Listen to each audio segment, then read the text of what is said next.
السلام عليكم ورحمة الله وبركاته. حامدا ومصليا ومسلما أما بعد. أعوذ بالله من الشيطان الرجيم. بسم الله الرحمن الرحيم. قل يا أيها الناس إني رسول الله إليكم جميعا. صدق الله العظيم. প্রিয় ভাইরা আমার, আজ আমরা আরো একটি গুরুত্বপূর্ণ বিষয় আলোচনা করব, যে বিষয়টি জানা আমাদের জন্য অত্যন্ত জরুরি। সে বিষয়টা হচ্ছে মুহাম্মদ সাল্লাল্লাহু আলাইহি ওয়াসাল্লাম কাদের নবী? তিনি কি শুধু মুসলমানদের নবী নাকি সমগ্র মানব জাতির নবী? প্রিয় বন্ধুগণ, পূর্বের যদি একই প্রশ্ন কোনো অমুসলিম ভাইদেরকে জিজ্ঞাসা করা হয়, আচ্ছা ভাই বলুন তো, মুহাম্মদ সাল্লাল্লাহু আলাইহি ওয়াসাল্লাম কাদের নবী? তখন সেই ব্যক্তি বলবে কিংবা বলে, মুহাম্মদ সাল্লাল্লাহু আলাইহি ওয়াসাল্লাম হলেন মুসলমানদের নবী। ঠিক তদ্রুপভাবে একই প্রশ্ন যদি কোনো মুসলিম ভাইদেরকে জিজ্ঞাসা করা হয়, ভাই বলুন তো, মুহাম্মদ সাল্লাল্লাহু আলাইহি ওয়াসাল্লাম কাদের নবী? তখন তিনি বলেন, মুহাম্মদ সাল্লাল্লাহু আলাইহি ওয়াসাল্লাম তো আমাদেরই নবী। আচ্ছা ভাই, উত্তর কি সঠিক হয়েছে? না, সঠিক উত্তর হয়নি। সঠিক উত্তর কি? মুহাম্মদ সাল্লাল্লাহু আলাইহি ওয়াসাল্লাম হলেন সারা বিশ্বের নবী, পুরো জাহানের নবী, সকল মানুষের নবী। চাই সে হিন্দু হোক, বৌদ্ধ, খ্রিস্টান হোক, নাসারা হোক, ইহুদি হোক, যে ধর্মের যে বর্ণের হোক না কেন, সকলের নবী হলেন মুহাম্মদ রাসূলুল্লাহ সাল্লাল্লাহু আলাইহি ওয়াসাল্লাম। বন্ধুগণ, চলুন আমরা এই বিষয়ে কোরআন কি বলে জেনে নিই। প্রিয় ভাইরা আমার, আল্লাহ রাব্বুল আলামিন সূরাতুল আরাফের 158 নম্বর আয়াতে বলছেন, আউযু বিল্লাহি মিনাশ শাইতানির রাজীম, বিসমিল্লাহির রহমানির রহিম। কুল ইয়া আইয়ুহান নাসু ইন্নী রাসূলুল্লাহি ইলাইকুম জামিআ।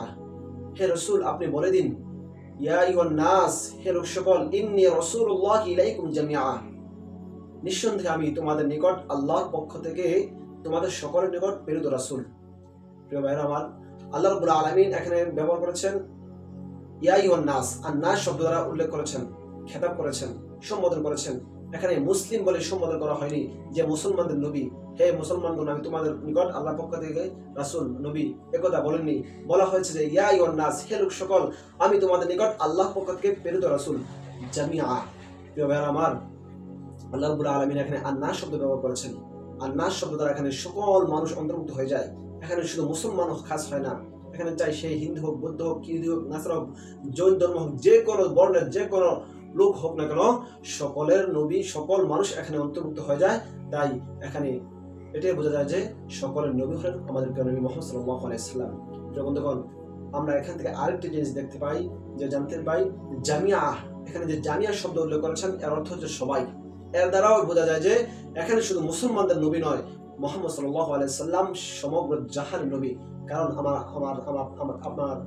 আপনাদের সকলের প্রতিপালক আল্লাহ রাব্বুল আলামিন আরো বলতেছেন, বিসমিল্লাহির রহমানির রহিম, ওয়া মা আরসালনাকা ইল্লা কাফাতাল লিন-নাসি বাশীরা ওয়া নাযীরা।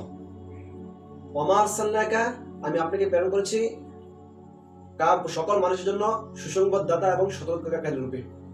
ওয়া মা আরসালনাকা ইল্লা রাহমাতাল লিল আলামিন, আমি আপনাকে সমগ্র বিশ্বের জন্য রহমত স্বরূপ প্রেরণ করেছি।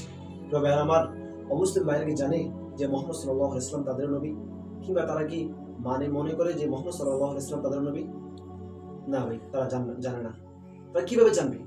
তারা কি কোরআন পড়ে? তারা কোরআন পড়লে না জানতো। তারা কোরআন পড়ে না, তাই জানে না। মুসলমানরা জানে, কারণ তারা কোরআন হাদিস পড়ে, তারা জানতে পেরেছে যে মুহাম্মদ সাল্লাল্লাহু আলাইহি ওয়াসাল্লাম সকলের নবী। প্রিয় ভাইরা আমার, অমুসলিম ভাইদের নিকটকে এই দাওয়াত পৌঁছানো হয়েছে যে ভাই, মুহাম্মদ সাল্লাল্লাহু আলাইহি ওয়াসাল্লাম আমাদের নবী, তোমাদের নবী। আমাদেরকে সেই নবী মুহাম্মদ সাল্লাল্লাহু আলাইহি ওয়াসাল্লামকে মানতে হবে। তিনি যে বিধান নিয়ে এসেছেন, তার যে বিধান, তার আল্লাহর পক্ষ থেকে তিনি যে বিধান নিয়ে এসেছেন, সেই বিধান অনুযায়ী আমাদেরকে জীবনযাপন করতে হবে, তার সুন্নাহ অনুযায়ী চলতে হবে। এ কথা আমরা বলেছি ভাই? কখনোই বলিনি। যদি ভাই আমরা বলে না থাকি, তাহলে তাদের নিকট কে আর পৌঁছবে এই সংবাদ, এই খবর? তাদের নিকট এই দাওয়াত কে নিয়ে যাবে? দাওয়াত নেওয়ার দায়িত্ব কাদের? দাওয়াত নিয়ে যাওয়ার দায়িত্ব আমাদেরই ভাই। আল্লাহ রাব্বুল আলামিন আমাদের সকলকে আমাদের নিজেদের দায়িত্ব বোঝার তৌফিক দান করুন, এবং আমাদের দায়িত্ব পরিপূর্ণভাবে আদায় করার তৌফিক দান করুন। সকলে আমিন। আসসালামু আলাইকুম ওয়া রাহমাতুল্লাহি ওয়া বারাকাতুহু।